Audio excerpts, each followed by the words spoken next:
या शुभ्रवस्त्रवृता या वीणावरदण्डमण्डितकरा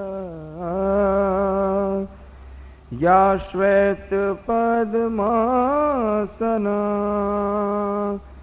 या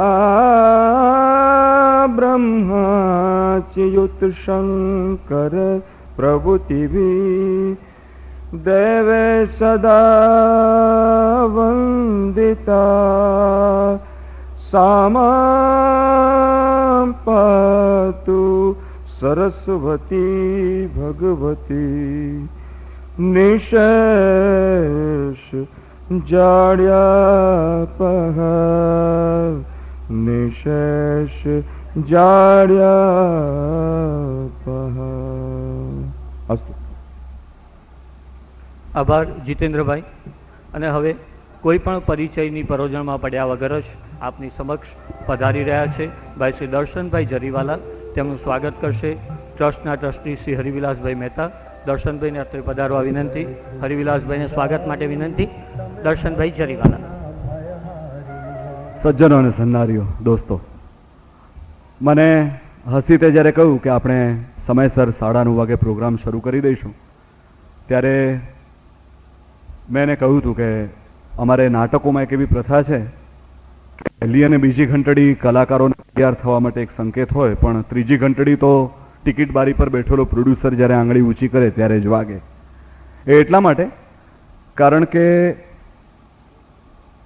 નાટકના સ્ટેજ પર જેટલા કલાકારો હોય એનાથી સહેજ વધારે સંખ્યામાં પ્રેક્ષકો હાજર હોય તો સારું.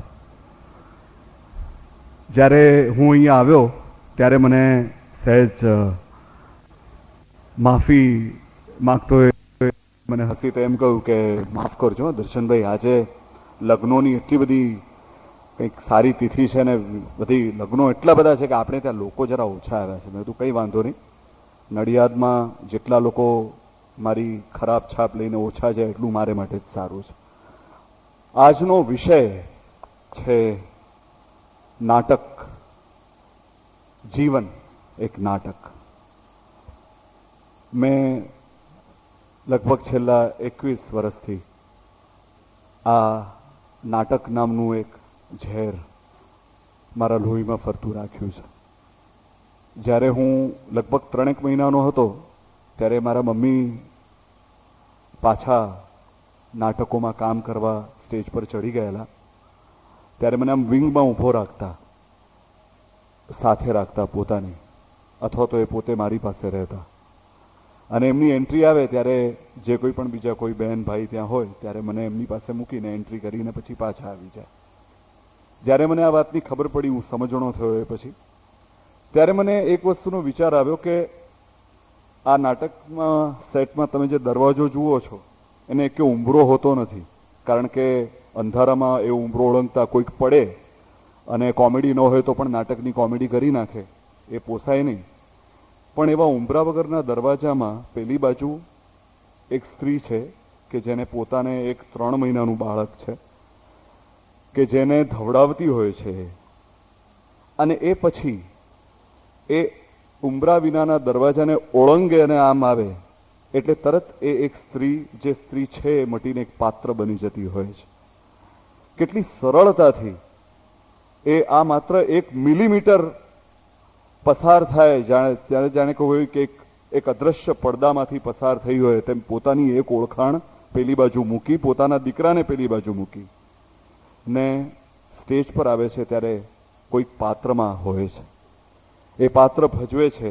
લોકો જે બેઠા છે તમારી જેમ જ, એને એમ જ લાગે છે કે આ લીલા જરીવાલા નથી, આ છે જોધાબાઈ, આ છે જહાનારા, આ છે રાણી લક્ષ્મીબાઈ.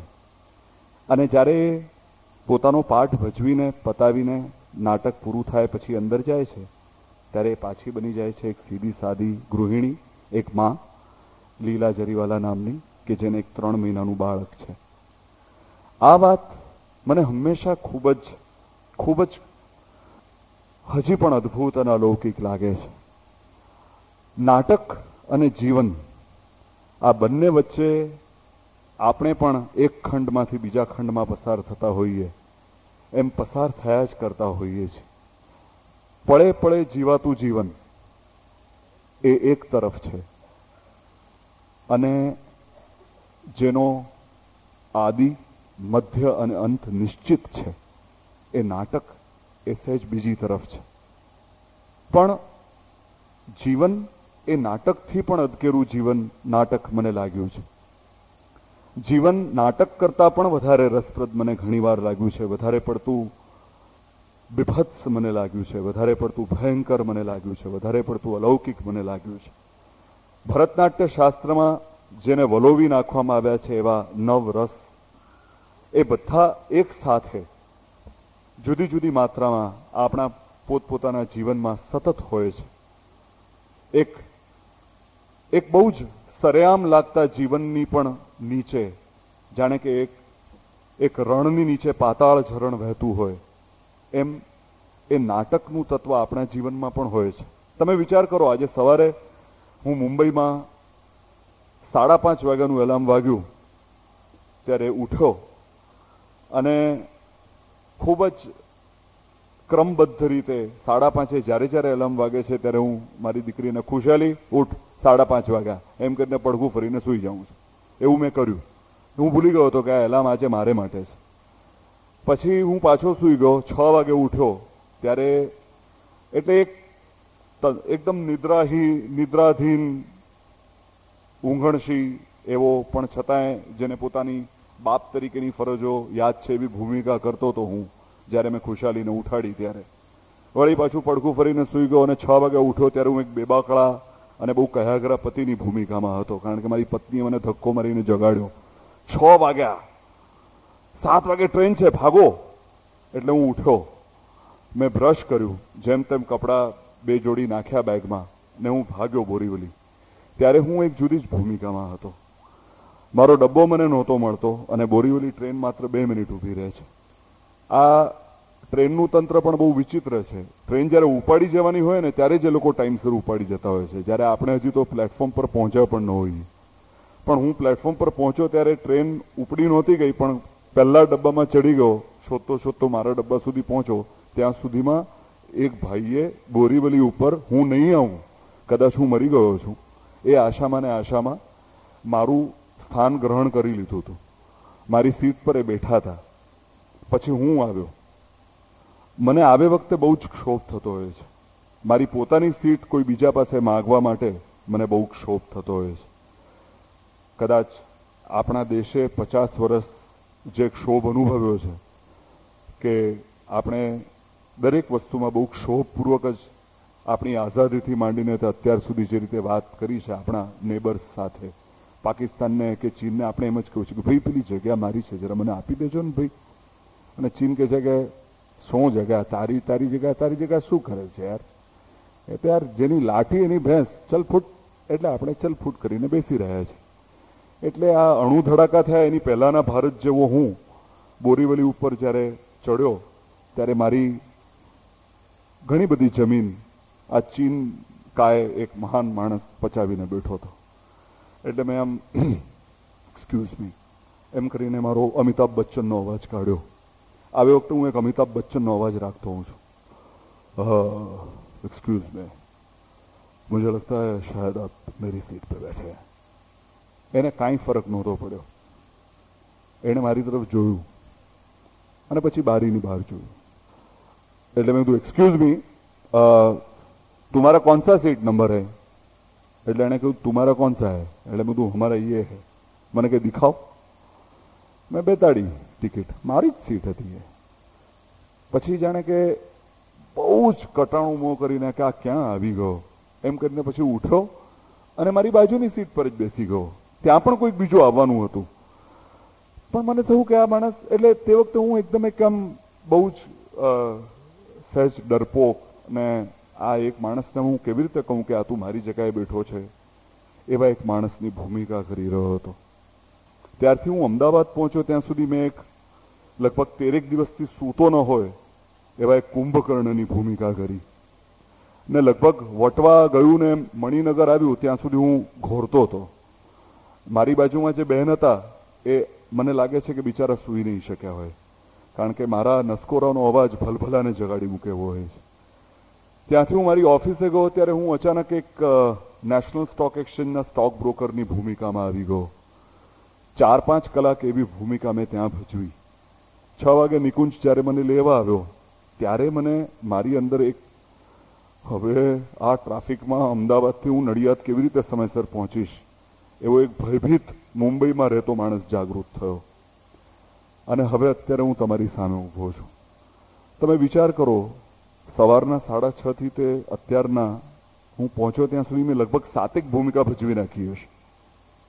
હું જે કહેવા માંગુ છું એ જ છે કે હું અને તમે, આપણા બંને વચ્ચે કદાચ ફરક એક જ છે કે હું સ્ટેજ પર પણ નાટક કરું છું, તમે માત્ર જીવનમાં કરો છો. જીવન એ નાટકથી પણ અદકેરું નાટક છે. કારણ કે નાટકમાં તો આપણને ખબર છે કે અમુક રોચક પ્રસંગો જ્યારે બનતા હોય છે ત્યારે એની વાર્તા બનાવીને આપણે સ્ટેજ પર લાવતા હોઈએ છીએ. નાટકમાં ઘટના છે, નાટકમાં વેશભૂષા છે, નાટકમાં રંગભૂષા છે, નાટકમાં પળે પળે બદલાતા દ્રશ્યો છે, નાટકમાં એક નાયક છે, એક નાયિકા છે. આપણને ખબર હોય છે નાટક વિશે. જ્યારે અહીંયાની લાઇટો બધી બંધ થાય ત્યારે તમે બાજુમાં કોઈ વાત કરતું હોય તો પણ એને એમ કરીને શાંત કરી દેતા હો છો, કારણ કે હવે એક વાર્તા કહેવાની શરૂ થવાની છે. પણ તમને તમારા જીવનમાં ખબર નથી કે તમારી જે વાર્તા છે ક્યારે કહેવાની શરૂ થઈ ચૂકી છે. એ તમારી જન્મનાળ છેદાય ત્યારે શરૂ થઈ છે કે તમે સમજણા થઈને પહેલીવાર પ્રેમમાં પડ્યા ત્યારે શરૂ થાય છે, કે પછી કદાચ એ તમારા પિતાના મૃત્યુ વખતે તમારી અંદર એક નાનકડા કિશોરમાંથી જ્યારે એક પુખ્ત વયનો માણસ અચાનક પ્રગટે છે ત્યાંથી શરૂ થાય છે. એ ક્યાં શરૂ થાય છે એ તમને ખબર નથી. એનો મધ્ય શું છે તો તમે જાણતા જ નથી. હા, અંત બહુ જ નક્કી છે.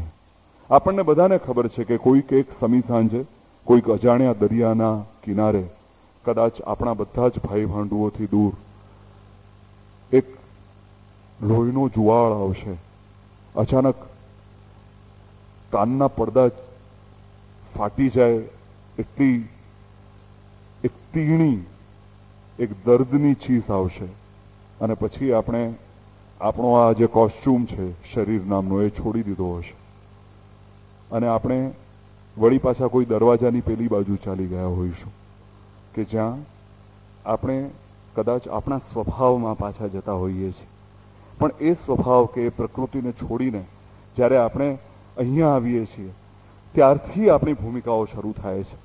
હું એક ખૂબ જ નાનકડા તોફાની બારકસમાંથી કદાચ એક ખૂબ જ શરમાળ, સહેજ ઇન્ટેન્સ કહી શકાય એવો ભાવુક, જેને કવિતાઓ લખવી કે વાંચવી બહુ જ ગમે, જેને પોતાની સામે રહેતી એવી જ કિશોરવયની કન્યાની આંખમાં આંખ મેળવીને જોવાનું બહુ જ ગમે પણ જોવાની હિંમત ન હોય એવો એક ગભરું પ્રકારનો એક કિશોર, કે ત્યાંથી હું સહેજ પુખ્ત વધારે ચાર્ટર્ડ એકાઉન્ટન્સી ભણતો એક નવજુવાન, કે ત્યાંથી પછી એક ખૂબ જ હોંશીલો પતિ, કે પછી એક ખૂબ જ ઠરેલ પિતા, કે એ પછી વગેરે વગેરે વગેરે ગમે એટલી ભૂમિકાઓ, હું કેટલી ભૂમિકાઓ કરી રહ્યો છું.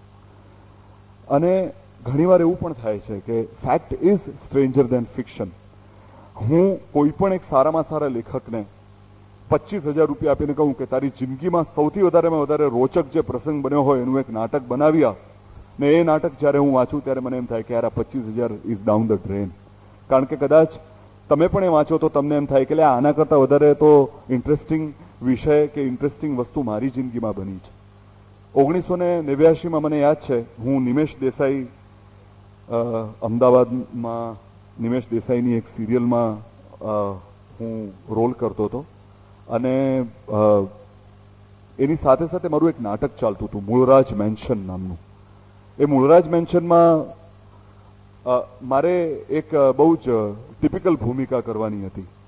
અત્યારે આપણે બીજી રોમાં જે બેઠા છે ને એવા એક વયોવૃદ્ધ માણસની, કે જે પોતાનું એક મકાન એક ગુંડાએ પચાવી પાડ્યું છે, એ પાછું મેળવવા માટે મુંબઈ આવે છે અને પછી એ ગુંડો એટલો ગુંડો છે કે એને એની સપાટી પર જઈને જ મહાત કરવો જરૂરી છે. એટલે એ વયોવૃદ્ધ 70 વર્ષનો માણસ એક 45 વર્ષના ખૂબ જ પેધેલા જમાનાના ખાધેલ કરપ્ટ પોલીસ ઇન્સ્પેક્ટરની ભૂમિકા એ ગુંડા સામે કરે છે. વિચાર કરજો, આ ડબલ રોલ નથી, આ એક જ રોલમાં બીજો રોલ છે કે જે હું નથી કરતો, જે પેલા કાકા કરે છે.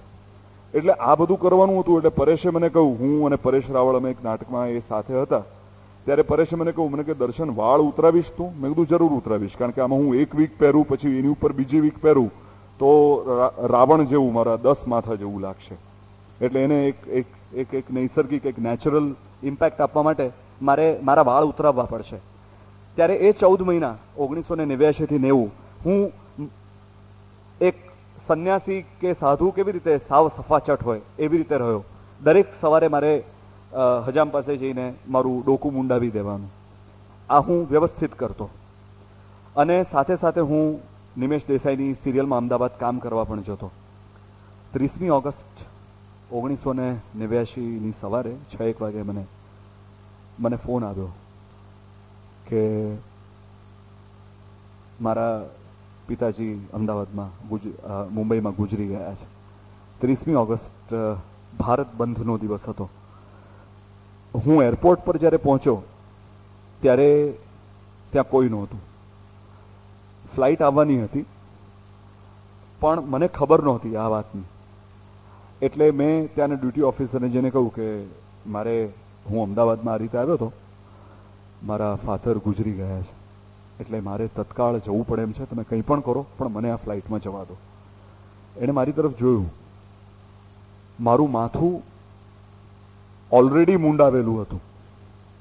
એ સ્ટેશન મેનેજરને કદાચ સહેજ અજુગતું લાગ્યું પણ હશે તો પણ એણે કંઈ કહ્યું નહીં, કારણ કે સામે મેં જે કારણ આપ્યું હતું એ ખૂબ જ ધરખમ હતું. અને ખોટા બહાના આપણે કાઢીએ ત્યારે કેવા કારણો આપીએ એવામાંનું લાગતું નહોતું. અને એ વખતે મારો ચહેરો પણ મારી પ્રકૃતિથી વિરુદ્ધ ભોળો ને એવો બધો લાગતો હતો. એટલે એને થયું કે આ બિચારો ભોળો માણસ ને એના પિતાજી ગુજરી ગયા છે, એને જવા દઈએ. એટલે એને કહું કંઈ વાંધો નહીં, આમે આજે એરક્રાફ્ટમાં તો આળોટી શકાય એટલી જગ્યા છે, તમે કોઈ પણ સીટમાં બેસજો, હું તમારી ટિકિટનું કરાવી આપું છું. એ 30મી ઓગસ્ટ હતી. નિમેશનું શૂટિંગ પડતું મૂકીને હું આવ્યો હતો. મારા પિતાજીના અવસાન પછીના 3જા દિવસે મારી મમ્મીએ મને કહ્યું કે બેટા તારે જે શૂટિંગ બાકી છે તું કરી આવ, કારણ કે 6 સપ્ટેમ્બરે તારે પરેશ સાથે નાટક માટે દુબઈ જવાનું છે. તો એ દુબઈ તારે જો જવાનું હોય અને છતાંય જો તારે શૂટિંગ પણ પતાવવાનું હોય તો તારે અહીંયા રહેવું યોગ્ય નથી. The show must go on, you must go. એટલે હું 3જી તારીખે પાછો નિમેશનું શૂટિંગ કરવા આવ્યો. 6 સપ્ટેમ્બરે રાત્રે 12 વાગે મારું દુબઈ જવાનું પ્લેન હતું. સવારે 5 વાગે મેં અમદાવાદના સાવ કોઈ 3જા જ ખૂણે મારું શૂટિંગ પતાવ્યું. 6:40નો રિપોર્ટિંગ ટાઈમ હતો. માર ગાડી દોડાવીને નિમેશનો ડ્રાઈવર મને એરપોર્ટ પર મૂકી ગયો. મારો વેઇટિંગ લિસ્ટ નંબર 4 હતો. 4 વેઇટિંગ લિસ્ટ એટલે હા થઈ જશે એમ કરીને બધા વાત કરે. એટલે હું તો ઊભો રહ્યો, કંઈક ગણગણતો હતો. અસ્પષ્ટ બધા ભાવ હતા મનમાં. પપ્પા ચાલી ગયા હતા 3 દિવસ પહેલા જ.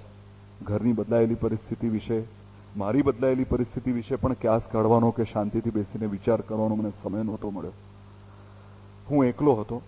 પણ અમદાવાદમાં આ ટીવી સિરિયલોને કારણે લોકો ઓળખતા, એટલે એક પોલીસ ઇન્સ્પેક્ટરે આવીને કંઈ લાવી આપું દર્શનભાઈ એમ કંઈક કહ્યું. મેં કીધું ના ભાઈ. મેં કીધું ચા બા પીશો ભાઈ? મેં કીધું ના. પછી બેઠો. વેઇટિંગ લિસ્ટ શરૂ થયું. એક પણ વેઇટિંગ લિસ્ટને કન્ફર્મ્ડ સીટ ન મળી. તકલીફ એટલી જ હતી કે એક પ્લેન કંઈક જોધપુરમાં કેન્સલ થયું હતું, એના પ્રવાસીઓને એ લોકોએ એકોમોડેટ કરવા જ પડે એમ હતા. એક વેઇટિંગ લિસ્ટ પણ કન્ફર્મ નહોતું થયું અને મારે રાત્રે 12 વાગે 11 વાગે દુબઈ જવા માટેનું પ્લેન પકડવાનું હતું. ફ્લાઇટ આવી અને ચાલી ગઈ. હું પેનિકમાં આવી ગયો. નિમેશને ફોન કર્યો. નિમેશ, એના યુનિટના અમુક લોકોએ, એના યુનિટના એક છોકરાએ શોધી કાઢ્યું કે એ જે પ્લેન જોધપુર પર અટક્યું છે એ દિલ્હીથી એન્જિનિયર્સ ત્યાં ગયા છે, પ્લેનને રિપેર કરે છે. જો એ પ્લેન રિપેર થઈ ને અમદાવાદની એરસ્પેસમાં 10 વાગ્યા સુધીમાં લેન્ડ કરી દે તો એને લેન્ડિંગ પરમિશન મળશે, નહીં તો એ પછી ધ એરપોર્ટ ઇઝ ક્લોઝડ. અને એ પ્લેનમાં જગ્યા છે, કારણ કે એ પ્લેનના બધા જ પ્રવાસીઓને એ લોકો બસ કરીને અમદાવાદ લઈ આવ્યા હતા. વળી પાછો ભગવાનને પ્રાર્થના કરતો એ જ મુંડાવેલા માથે હું ત્યાં ને ત્યાં ઊભો રહ્યો. જેમ જેમ સમય વીતતો ગયો એમ એમ મારા બીજા બધા પર્યાયો પણ બંધ થતા ગયા મુંબઈ જવાના. ત્યાં સુધીમાં પરેશ રાવળનું બ્લડ પ્રેશર, એટલે અમે એની ચામડી કાઢો તો લોહીનો ફુવારો થાય એટલું બધું વધી ગયું હતું. એણે ગાળાગાળ કરતા લગભગ દર 5 મિનિટે એસટીડી ફોન કોલ્સ કર્યા. અને એમાં દુબઈમાં તો એવું છે કે મારે બદલે હસી જ જાય એવું ન ચાલે. એમાં જે માણસની વર્ક પરમિટ આવી હોય એને જ ગુડાવવું પડે. એટલે છેલ્લી ઘડીએ ભાઈ પેલો નહોતો આવ્યો એટલે હું આને લઈ આવ્યો છું એમ તમે ત્યાં ન કહી શકો. એ લોકો તમને એરપોર્ટ પરથી જ પાછા મોકલે. એટલે મારું જવું તો બહુ જ જરૂરી હતું. અને જેમ જેમ સમય જતો હતો એમ હું કોઈ પણ બીજી રીતે અમદાવાદથી ત્યાં પહોંચી શકું એવી સ્થિતિ નહોતી મુંબઈ. અને મારે બપોરના 4-1 વાગ્યા સુધીમાં પહોંચવાનું હતું. ગુજરાત એક્સપ્રેસ ચાલી ગઈ હતી. 10 વાગે પ્લેન નહોતું આવ્યું. સ્ટેશન મેનેજરને રિક્વેસ્ટ કરવાનું નક્કી કર્યું. 2 ઇન્ટરનેશનલ પેસેન્જર્સ હતા, એક હું અને એક બીજા કોઈક સિંધીભાઈ હતા. અમારે બંને જુદી જુદી એરલાઇન્સની પણ દુબઈ જતી ફ્લાઇટ્સ પકડવાની હતી. વળી પાછા નિમેશના એ યુનિટના એક માણસે ફોન કર્યો જોધપુરથી પ્લેન નીકળી ચૂક્યું હતું પણ અહીંયા પહોંચ્યું નહોતું. સ્ટેશન મેનેજરને એ વિનંતી કરવા કે તમે 10 મિનિટ એર સ્પેસ હજી ખુલ્લી રાખો અને આ લોકોને ચડાવી દો. કારણ કે એમાં એવું છે પાછું કે ઇન્ડિયન એરલાઇન્સ દરેક લેન્ડિંગ વખતે 1600 રૂપિયા કે 6000 રૂપિયા લેન્ડિંગ ફી ચૂકવે છે એરપોર્ટ ઓથોરિટીને. અને એ વખતે મને યાદ છે અમારી ટિકિટ કંઈક માથા દીઠ 800 રૂપિયાની હતી. એટલે એ પ્લેનના પાયલટને એવી પણ સત્તા હોય છે કે એણે ત્યાં કેલ્ક્યુલેટર પર બેસીને વિમાન ચલાવતા ચલાવતા ગણતરી પણ કરવાની કે આવ્યા કેટલા તો કે 1600 ને ગયા કેટલા તો કે 6000 તો કે નથી લેન્ડ કરવું. અરે ભલા ભાઈ, અહીંયા પરેશ રાવળનું શ્રાદ્ધ થઈ જશે હું નહીં જાઉં તો. પણ એ લોકોને એવી સત્તા હોય છે. એટલે સ્ટેશન મેનેજરને એ આગ્રહભરી વિનંતી કરવા કે ભાઈ તું વાયરલેસથી પેલાને સંદેશો મોકલ કે ભાઈ તું પ્લેન લેન્ડ કર. હું પાછો એ સ્ટેશન મેનેજર પાસે ગયો. 30મી ઓગસ્ટ અને 6ઠી સપ્ટેમ્બર 7 દિવસ થયા હતા મારા પિતાજીના અવસાન અને મારા દુબઈના પર્યટન આ બંનેની વચ્ચે. હું એનો એ જ, મારા માથાના વાળ એમના એમ જ અદ્રશ્ય. અને આ વખતે જ્યારે સ્ટેશન મેનેજર પાસે ગયો ત્યારે પણ મેં એને સાચી જ વાત કરી. એણે મારી તરફ જોયું. મને કે મને મૂર્ખો માનો છો? હું પાણીની ભૂ કહું એવું લાગે છે? મારા માથે લખાયેલું વંચાય છે કંઈ? તમે હમણાં થોડા દિવસ પહેલા મારી પાસે મુંબઈ જવા માટે પ્રાયોરિટીમાં આવવા માટે વિનંતી કરવા આવ્યા ત્યારે તમે શું બાનું કાઢેલું? 1 મિનિટ હું જ કહું. હા, તમારો બાપ ગુજરી ગયો છે અને હવે તમને પાછું જવું છે અને કોઈ પોતે રિઝર્વેશનના ઠેકાણા નથી તમારામાં એટલી ત્રેવડ કે અક્કલ નથી કે જો તમારે જવું હોય તો તમારે આ બધી વ્યવસ્થા પહેલેથી કરી લેવી જોઈએ. અને એ ઓછું હોય એમ તમે મને એર સ્પેસ ખુલ્લી રાખવાનું કહો છો. અને આ વખતે તમારું બહાનું શું છે? તો કે you are international flight passenger so you have to have priority. તમે શું સમજો છો શું તમારી જાતને? Who the hell do you think you are? તમે એમ માનો છો કે અમે લોકો અહીંયા કર્મચારીઓ છે અમારામાં કોઈ અક્કલ નથી? Aren't you અશેમ્ડ of yourself? અરે આટલી હદે જુઠ્ઠું બોલવા? શું શું છે તમારા સંસ્કાર? અને એ પણ આવા બહાના? મિસ્ટર, અમારે ત્યાં ટિકિટ માંગવા આવતા દરેક માણસ પાસે છે ને આ 2 જ બહાના હોય જ છે કે આ તો મારો બાપ મરી ગયો છે, નહીં તો મારે ઇન્ટરનેશનલ ફ્લાઇટ પકડવાની છે. અરે બહાના કાઢવામાં તો કોઈ ઓરિજિનાલિટી રાખો યાર. મને ખબર નહીં પડી મારે એને શું કહેવું હતું. મેં કહ્યું જુઓ ભાઈ, અત્યારે હું જે કહું છું એ કરો. હું જે છું તેવો તમારી સામે ઊભો છું. મેં જે તમને કહ્યું છે મારી પાસે એ સિવાય બીજો કોઈ ડાયલોગ નથી. અત્યારની મારી ભૂમિકા એ આ જ છે. દર્શન માત્ર જરીવાલા. હું પાછો આવું ત્યારે હું મારો એન્ટ્રી ને એક્ઝિટ દુબઈ એરપોર્ટની જ્યાં સ્ટેમ્પ મારી હોય તેવો મારો પાસપોર્ટ અને મારા બાપનું ડેથ સર્ટિફિકેટ આ બંને લઈને તમારી પાસે આવીશ. ત્યાર સુધી મારે વિશે કોઈ પણ જજમેન્ટમાં નહીં બેસતા. કારણ કે હું ભલે દેખાતો ન હોઉં, પણ હું આમ સહેજ સારો માણસ છું. પણ અત્યારે મને જવા દો. એણે મને જવા દીધો. પ્લેનમાં હું અને પેલા સિંધીભાઈ સિવાય બીજું કોઈ જ નહોતું. ફરી પાછો મને 1 કલાકનો ટાઈમ મળ્યો હતો મારી જાત સાથે રહેવા માટે. અને ત્યારે હું પોક મૂકીને રોયો. 30મી ઓગસ્ટે જે રડી નહોતો શક્યો, એ મારા બાપના અવસાન વખતે જે રડી નહોતો શક્યો એનું હું 6ઠીએ રડ્યો. એ મારા રડવામાં મારી રિલીફ, હું મારું કમિટમેન્ટ નિભાવી શકીશ એ વિશેની મારી ખુશી, કે મારા બાપને ગુમાવ્યાનો મારો શૂન્યાવકાશ શું હતું એ મને હજી ખબર નથી પડી. પણ આવું હોય છે.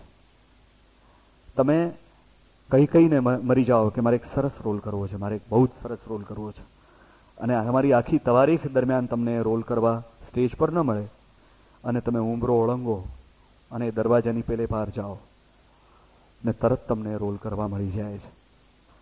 જીવન એક નાટક એવું જ્યારે હસીતે મને કહ્યું, ત્યારે મને ખબર હતી કે હસીત મને કહેશે કે જે બધી રમૂજો થતી હોય છે, જેમ કે મને બરાબર યાદ છે, અમે લોકો રમૂજો તો ઘણી છે એવી કે જે જીવનમાં થયા જ કરતી હોય છે. અમે જ્યારે નાના હતા ત્યારે અમે પેલું 8મા ધોરણથી ઇંગ્લિશ મીડિયમમાં ભણતા, એટલે અમારે પેલું હેમલેટ ને એવા બધા નાટકો કરવાના આવતા. હવે એ વખતે મને હું કંઈ બહુ સારો એક્ટર નહીં લાગ્યો હું મારા ડ્રામા શીખવતા સરને, એટલે એમણે મને એક ભાલો પકડીને ઉભા રહેવાના એક સોલ્જરની ભૂમિકા હેમલેટમાં આપી હતી. શેક્સપિયરના એ નાટકમાં હેમલેટ, એ તો તમે કદાચ સાંભળ્યું હશે એના વિશે, એ હંમેશા પોતાની જાતથી પીડાતો ને એવો માણસ હોય છે. પોતાના બાપને મારી નાખ્યો છે પોતાના કાકાએ, અને માએ મળીને કિંગડમ આખું પચાવી લીધું છે. The state of Denmark is now his. અને નક્કી નથી કરી શકતો, જાત સાથે લડી રહ્યો છે, અને છેલ્લે ટ્રેજેડીમાં આખી વાત પરિણમે છે. તો મારો એક બહુ જ સુંદર મિત્ર હતો, એને હેમલેટનો રોલ આપેલો. સાહેબ 3.5 મિનિટમાં હેમલેટ પતાવી દીધું એણે. એ આવ્યો ને અચાનક એક ક્ષણે કાંક એની જે બોલવાની સોલિલોક્વી હતી એમાંથી કંઈક જુદું જ બોલ્યો, અને you have killed my father એમ કરીને કાકાને તલવાર મારી, પોતાની માને તમાચો માર્યો, અને પોતે ખંજર મારીને મરી ગયો. ત્યાં એનો એક મિત્રનો રોલ કરતો એક માણસ હતો, એ પણ આમ બાઘાની જેમ જોઈ રહ્યો. અમે બધા 10મા ધોરણમાં એ વખતે. હું ભાલો પકડીને હજી તો ઠરીઠામ પણ નહોતો થયો. મને એમ કે હજી તો નાટક હજી આગળ ચાલશે. ત્યાં તો પડદો પડી ગયો. પછીથી ખબર પડી કે સવારે છે ને એ પાયખાને નહોતો ગયો, અને જેવું પત્યું કે તરત બેન અમને બાથરૂમમાં જવું છે કરીને એ દોડ્યો, અને બધી જ નાની મોટી શંકાઓનું નિરસન કર્યા બાદ સ્વસ્થ થઈને એ પાછો આવ્યો ને કે ચાલો આપણે પાછું કરવું જ. એટલે આવી વખતે એમ થાય છે કે ઘણીવાર છે ને, એટલે અમારા ગુજરાતી નાટક જગતના લોકોને પણ જો તમે મળો ને તો તમને એમ જ થાય કે આ લોકો કદાચ જીવનની વિષમતાઓને ભૂલવા માટે નાટકમાં કામ કરતા હશે. કારણ કે નાટકમાં એટલું બધું ચોખ્ખું હોય છે. એક વ્યવસ્થિત શરૂ કરેલું આદિ, એનું મધ્ય અને એનો અંત, એક વાર્તાની શરૂઆત, એ પછી એનો એક ક્લાઇમેક્સ, પછી એક એન્ટી ક્લાઇમેક્સ, પછી એક આફ્ટર ક્લાઇમેક્સ, અને બધું છેલ્લે કાં તો ટ્રેજેડી કાં તો કોમેડી. તમને ખબર હોય તમે બેઠા હો ત્યારે આ બધું નક્કી કરેલું. જ્યારે જીવનમાં તો તમને ખબર નથી કે સવારના પૂરમાં તમને દૂધ આપતો ભાઈઓ કે દૂધ આપતો માણસ, ત્યાંથી માંડીને તે રાત્રે તમારું પડખું સેવતો તમારો પતિ, આમાંથી કોણ તમારી સાથે કેટલું દૂધમાં પાણીમાં દૂધ કરે છે એ તમે પોતે જ તમારી જાતને જણાવી નથી શકતા, કહી નથી શકતા. કેટલા જણા તમારી આસપાસ પ્લાસ્ટિકના સ્માઇલો ચોંટાડીને ફરે છે, અને કેટલા જણા તમારી પીઠ થાબડે ત્યારે તમારી પીઠમાં ખંજર હુલાવવું ક્યાં યોગ્ય રહેશે એની ગણતરી કરતા હોય છે. એ તમને ખબર નથી પડતી. તમે પળે સામે વાળો માણસ જે રીતે ચહેરા મોહરા બદલે છે એ રીતે મોહરા પહેરતા હોવ છો. તમે આ બધું જ કર્યા કરતા હોવ છો, કારણ કે તમારે માટે તમને ખબર નથી કે સૂર્યાસ્ત થયા પછી રાત્રે દીવા ટમટમે ત્યારે, અને તમે છેલ્લે નિદ્રાધીન થાવ ત્યારે તમારા નાટકનો આજના દિવસનો પડદો પડશે. પછી આવતીકાલે તમારે કયું નાટક કરવાનું છે. જીવનમાં મેં ઘણા લોકોને ઘણી બધી ભૂમિકાઓમાં જોયા છે અને મેં એટલો બધો પરકાયા પ્રવેશ કર્યો છે સ્ટેજ પર કે હવે મને ઘણીવાર તો એ પણ નથી સમજાતું કે તમારી સામે ઉભેલો છું ત્યારે હું શું છું. હું એક મારા અનુભવોની વાત કહેતો કે મારી વ્યથા કદાચ તમારી સાથે શેર કરતો દર્શન છું કે કદાચ એ દર્શન હોવાનો અભિનય કરી રહેલો છું, એ પણ મને સમજાતું નથી. હું અહીંયા આવ્યો ત્યારે મને હસીતે કહ્યું કે અમારે ત્યાં 2 દિવસ પહેલા જે પ્રોગ્રામ હતો એમાં અમે બધું એક આમ હિઝ માસ્ટર્સ વોઇસ ને એક જૂનું ગ્રામોફોન ને બધું રાખેલું. આજે આ વિષય છે એટલે અમે નાટકનો સેટ ઊભો કર્યો છે. આ નાટકનો સેટ છે ને એટલે કદાચ મને આજે બહુ જ એક પોતિકાપણાની અહીંયા લાગણી થાય છે. બાકી જો માત્ર પોડિયમ હોત તો કદાચ હું કેંગે ફેફે થઈ ગયો હોત, તતપપ થઈ ગયો હોત. એટલે હું માનું છું ત્યાં સુધી અત્યારે જો હું તમારી સાથે તમને સમજાય એ રીતે બોલતો હોઉં તો એનું શ્રેય, એનો પ્રતાપ આ સેટને આપવો જોઈએ. કારણ કે મને એમ લાગે છે કે હું માત્ર દર્શન હોવાનો સહેજ અભિનય કરી રહેલો છું. રમેશ પારેખ એક શેરમાં બહુ સારું કહે છે કે ખભાથી આંગળી સુધીના સ્ટેજ પર આ હાથ, ખભાથી આંગળી સુધીના સ્ટેજ પર આ હાથ હાથ હોવાનો અભિનય કરી રહેલા છે. જ્યારે આપણે જે છીએ અને આપણે જે પ્રોજેક્ટ કરીએ છીએ આપણી જાતને, એ ઇમેજ અને આપણી વચ્ચે સહેજ પણ અંતર ન રહે ત્યારે કદાચ આપણને કોઈ રોલ ભજવ્યાનો થાક ન લાગે. નહીં તો જેમ આપણે નાના હોઈએ અને સ્ટેજ પર જઈએ ત્યારે જેમ સ્ટેજ ફ્રાઇટ થાય છે, આપણને ખબર નથી હોતી કે હવે બીજી પળે શું થશે. હું મારો ડાયલોગ ભૂલી જઈશ, સામેવાળી વ્યક્તિ એનો ડાયલોગ ભૂલી જશે, મને બરાબર બધું યાદ તો રહેશે ને, ત્રીજી હરોળમાં બેઠેલા મારા સસરાને હું ઇમ્પ્રેસ તો કરી શકીશ કે નહીં. આવા બધા વિચારો થતા હોય છે. આપણી પાછળ સતત આપણું એક મગજ આપણને દોરવતું હોય છે. આવું બધું જિંદગીમાં પણ થાય છે. એ કદાચ વધારે સરળતાથી અને સહજતાથી પોતાની જિંદગી જીવી શકે છે. હું એવા લોકોને પણ જાણું છું. એવા લોકોને નાટક હું કરું છું ત્યારે મારા પ્રત્યે એક ગદગદ લાગણી સાથે લોકો મને મળતા હોય છે. એ લોકોને એમ થાય છે કે હું એવું કંઈક કરું છું કે જે એ લોકો નથી કરી શકતા. અને બિલીવ મી, હું જ્યારે એ લોકોને મળું છું ત્યારે મને પણ એવી જ લાગણી થાય છે. એ જ ગળે ડૂમો ભરાઈ આવે છે કે એ લોકો જે કરી શકે છે એ કદાચ હું નથી કરી શકતો. હું રોલ પ્લેઇંગ બંધ નથી કરી શકતો. હું કોઈક ને કોઈક રોલમાં જાગ્રત હોઉં છું, કોન્શિયસ હોઉં છું ત્યારે કોઈક ને કોઈક રોલમાં બીબામાં ઢળેલો હોઉં છું. મને ખબર નથી હોતી કે હું કયો રોલ કરું છું. કદાચ એક રોલમાંથી બીજા રોલમાં તમે છાશમાંથી લસ્સીમાં ચાલી જાઓ કે લસ્સીમાંથી માખણમાં જાઓ તેમ, કે કદાચ સુખમાંથી દુઃખમાં જાઓ તેમ, કદાચ એક ઓરડામાંથી બીજા ઓરડામાં જાઓ તેમ પસાર થતા હો છો. ત્યારે હું પણ એ જ રીતે પસાર થતો હોઉં છું. અને મેં હંમેશા એ જ વિચાર કર્યો છે કે હું એવી કોઈ ક્ષણ લાવું મારી જિંદગીમાં કે જ્યારે હું નાટક ન કરતો હોઉં. એવી કોઈ ક્ષણ મારી જિંદગીમાં હોય કે જ્યારે હું શું છું એ વિશેની મારી જે ઇમેજ છે મારી પોતાની આંખોમાં, એ તમારી સામે એક ઢાલ તરીકે ન ધરતો હોઉં. ઇંગ્લિશમાં એક બહુ સરસ ફ્રેઝ છે કે I have to be seen what's and all. મારા શરીરના બધા જ લાખા ડાઘા, મારા બધા જ મારી બધી જ અધૂરપો સાથે, મારી બધી જ અપૂર્ણતાઓ સાથે હું તમારી સામે જેવો હોઉં એવો આવું. પણ એ તો દુર્યોધન પણ નહોતો કરી શક્યો. દુર્યોધન જ્યારે પોતાની માની સામે ગયો, ભીમ સાથે ગદા યુદ્ધ કરવાનો હતો અને ભીમને આ પૃથ્વી પરથી મિટાવી જ દેવો એ સંકલ્પ સાથે ગયો હતો ને અને પછી કહ્યું હતું ગાંધારીને કે હું વજ્રનો થઈ જાઉં એવા આશીર્વાદ મને આપો. અને ગાંધારીએ કહ્યું હતું કે આવ રાત્રે મધ્યરાત્રિના પ્રહરે નિર્વસ્ત્ર થઈને આવજે. ત્યારે પોતાની માની પણ એ દુર્યોધનને શરમ લાગેલી એટલે એ કમરથી તે જાંગ સુધી એક ફૂલનો બનાવેલો એક ગુચ્છો, એક તંગીઓ પહેરીને ત્યાં ગયો હતો. ગાંધારીએ તો બીજું કશું જ નહોતું કર્યું. એણે માત્ર પોતાની આંખ પરથી પટ્ટી પોતાની ઉતારી લીધેલી, પાટો ઉતાર્યો હતો અને એક દ્રષ્ટિ નાખી હતી પોતાના સૌથી પનોતા, સોમાં પહેલો એવો દુર્યોધન. એના આખા શરીર પણ એણે પોતાની દ્રષ્ટિ નાખી વજ્રનું બનાવી દીધું, સિવાય કે એ ભાગ કે જ્યાં છેલ્લે ભીમે એને મારી નાખ્યો. પોતાની મા સામે પણ આપણે 3 મહિનાના થઈએ ત્યારથી કપડાં પહેરાવવામાં આવે છે. આપણી નિર્વસ્ત્રતાને એ કશુંક અયોગ્ય છે, કશુંક અકુદરતી છે કે કશુંક પર્યાપ્ત કંઈક યોગ્ય નથી, યથાર્થ નથી એમ કહીને એનાથી પણ આપણને અળગા કરવામાં આવે છે. આપણે અધૂરા કેમ ન રહીએ? કારણ કે આપણે નાના હોઈએ છીએ ત્યારથી આપણને એક ભાષા શીખવવામાં આવે છે અને આપણી અંદર રહેલી અનંત ભાષાઓ સમજવાની શક્તિને રહેસી નાખવામાં આવે છે. આપણને એક ભાષા આપીને એમ કહેવામાં આવે છે કે આ તારું એક મોઢું અને આ તારા 14 મૂળાક્ષરો, હવે બોલ અ આ ઈ કે ક ખ ગ ઘ.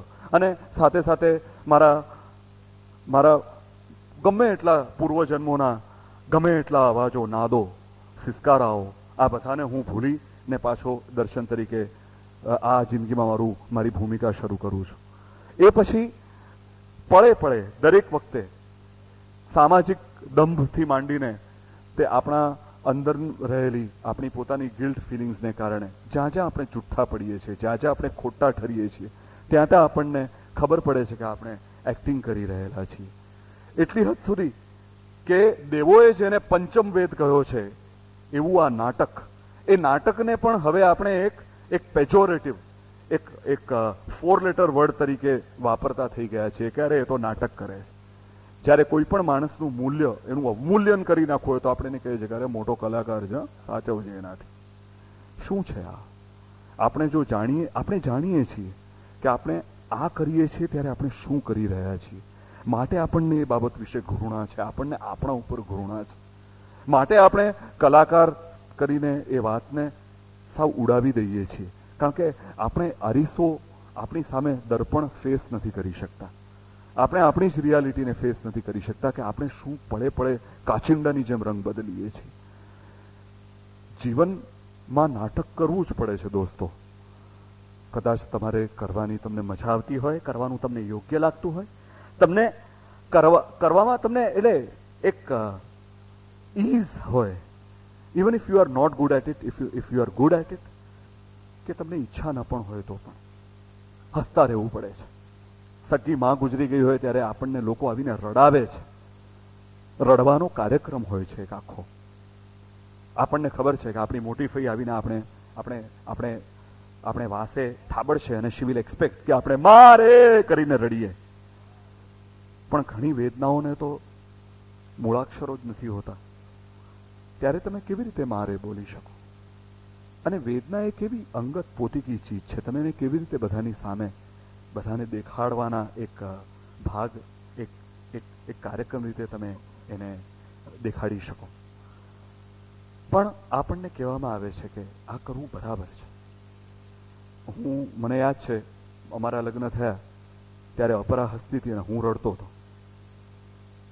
અપરા હસતી હતી એટલા માટે કારણ કે એને ખબર હતી કે આ એક નાટક છે. મેની 21મી આ 2 દિવસ પછી અમારી ઓફિશિયલ મેરેજ એનિવર્સરી છે. ઓફિશિયલ એટલા માટે કહું છું કારણ કે એના 7 મહિના પહેલા અનઓફિશિયલી હું અને અપરા એકબીજાને પરણી ચૂક્યા હતા ઓલરેડી. અને અમે પરણી ગયા હતા પછી અમારામાં હિંમત નહોતી. મારા વડીલોને ખબર હતી અને એ લોકોના આશીર્વાદ હતા, પણ એના વડીલોને ખબર નહોતી. તો એમની પાસે જઈને અમારામાં હિંમત નહોતી એકરાર કરવાની કે હા અમે લગ્ન કરી લીધા છે. એ કંઈક 2 મહિના પછી અપરાને કોલેજવાળાએ કોલેજમાંથી કાઢી મૂકી, કારણ કે કોલેજમાં હતી જ નહીં, એ મારી સાથે જ રહેતી હતી. એટલે એને કાઢી મૂકી એવો લેટર એની પાસે આવ્યો. એટલે એને મને ફોન કર્યો કે હવે તો આપણે મમ્મી પપ્પાને કહી દેવું પડશે ને એની પહેલા મારે ભાગીને તારે ઘરે આવી જવું પડશે. કારણ કે લગ્ન પછી અમે બંને પાછા છૂટા પડીને પોતપોતાને ઘરે ગયા હતા, જાણે કે અમે કોલેજમાં જતા હોઈએ એ રીતે. એટલે પછી એને જ્યારે જાન્યુઆરીમાં મને આવું કહ્યું ત્યારે મારા સસરા નાગર છે દોસ્તો.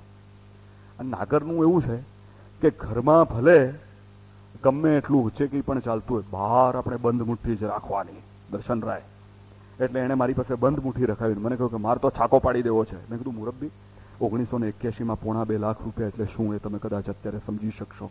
કેલ્ક્યુલેટર હોય તો શોધવા માંડો. ચક્રવૃદ્ધિ 6% દરે ફુગાવો 17 વર્ષ માટે. મેં કહ્યું તમે એકાદ ફ્લેટ લઈ લો, સુખી થાવ.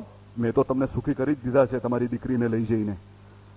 હવે પૂર્ણ રીતે સુખી થાવ. મને કે નહીં, મારે તો નાટક કરવાનું છે સમાજને માટે. ધુમાડા બંધ 6 દિવસ નાગરોને, ભાવનગરના નાગરોને બોલાવીને જમાડ્યા એ માણસે. એટલે એ નાટક પૂરું થયું ત્યારે હું રડતો હતો અને અપરા હસતી હતી. હું એટલા માટે રડતો હતો કારણ કે પેલો સલો વેદીનો ધુમાડો મારી આંખમાં બહુ ગયો હતો અને મારી આંખ પાણી થઈ ગઈ હતી. અને આખું તો યાર અમે કરી લીધેલું એકવાર. First show was over. મેં અપરાને કહ્યું, મેં ટેલ your father please, He is wasting his money. अपरा મને કહે કે યાર let him do what he wants to. Haven't we done what we want to? Doesn't he have the right to be happy? મેં કીધું સામે જવાબ આપતી નાગરાણીને પરણ્યો છું, અત્યારથી જો આ આદત નહીં પાડું તો પાછળ જતા મને જ પસ્તાવો થશે. એટલે મેં કીધું યસ યુ આર રાઈટ. આ યસ યુ આર રાઈટ શબ્દો મને મારા લગ્ન જીવનમાં એટલા બધા કામ આવ્યા છે દોસ્તો. કોઈ પણ બાબતમાં હું એને છેલ્લે આ કહી દઉં છું ત્યારે અમારા બંનેના બધા જ ઝઘડા પતી જાય છે. ત્યારે હું કોઈ કયાગ્રો પતિ છું એવી ભૂમિકા કરી રહ્યો છું. અને એને તો ખબર પણ નથી મુંબઈમાં છે અત્યારે, નાટક કરી રહી છે. એકચ્યુઅલી એની જગ્યાએ હું અત્યારે ઊભો છું. તમને કદાચ ખ્યાલ નહીં હોય પણ આની પહેલા અપરા મહેતા પેલા સપનાના વાવેતરમાં આવે છે ને તે એમણે અહીંયા ઊભા રહીને કંઈક ગૃહિણી પણ છતાં એ કામ કરતી ગૃહિણી વિશે તમને પોતાના વિચારો કહેવાના હતા. હવે એ ગૃહિણી બિચારી ખરેખર કામ કરી રહી છે ત્યાં. એની 11મી દિશા નામનું નાટક ચાલી રહ્યું છે. હું અહીંયા બેકાર છું અને એટલે અહીંયા ઊભો તમારી જોડે વાત કરી રહ્યો છું. પણ જો એને ખબર પડી કે મેં એને વિશે તમારી સામે આવું બધું કહ્યું છે અને આવતે વર્ષે અહીંયા આવીને તમારામાંના કોઈએ પણ એને કાંઈ પણ કહ્યું છે કે આ ટેપ બેપ પણ એ ટેપ નહીં કરતા યાર, આટલું ડોન્ટ ટેપ ધીસ, આ ટેપ પણ સંભળાવી છે ને તો હું બધાના એડ્રેસ લઈને ખરેખર ફરી વળીશ તમારી ઉપર. કારણ કે મારા લગ્ન જીવનમાં 17 વર્ષ પછી ભંગાણ પડે એ હવે મને ન પાલવે. કારણ કે આ રોલ મેં એટલો પરફેક્ટ કરી લીધો છે કયાગ્રા કંથનો કે જો એને ખબર પડી કે હું એ રોલ કરી રહ્યો છું તો આવી બન્યું સમજો. મારી વહુ મારી સાસુ જેવી થઈ જશે. એટલે એ વાત એને મહેરબાની કરીને તમે ન કરતા. પણ હું એક ઇલિયટનું બહુ સરસ સેન્ટન્સ છે, the love song of J Albert Prufrock નામની એક એની બહુ જ સુંદર કવિતામાં કે in the room the ladies come and go talking of Michael Angelo.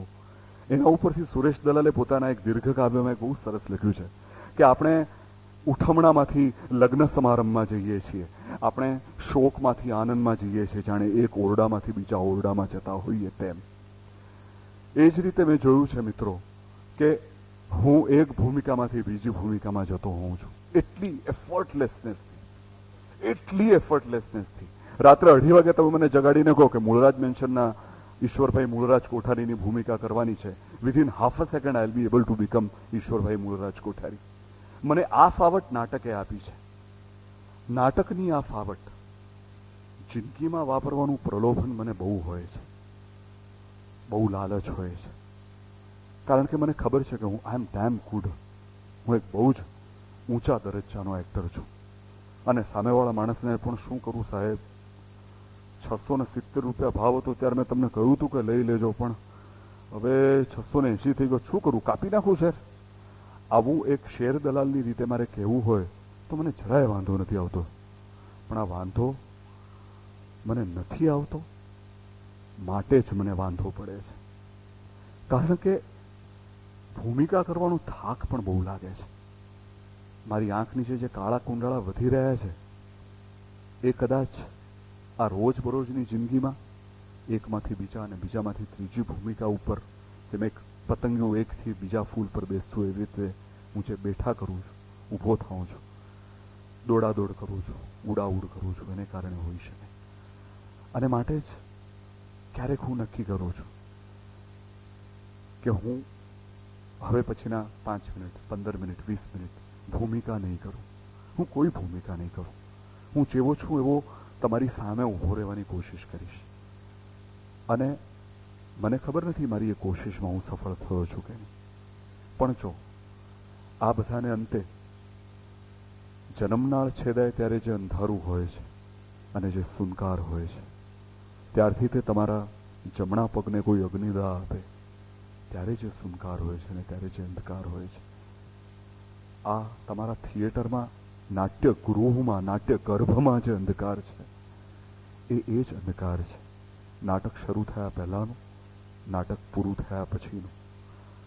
એ અંધકાર ને એ સુનકાર મેં તમારી સામે બોલવાનું શરૂ કર્યું એ પહેલા અને હવે હું અહીંથી જઈશ એ પછી જો એક ક્ષણ માટે પણ તમને લાગે તો જાણજો કે તમે અત્યારે જે જોયું એક પરફોર્મન્સ નહોતું પણ એક જીવન હતું.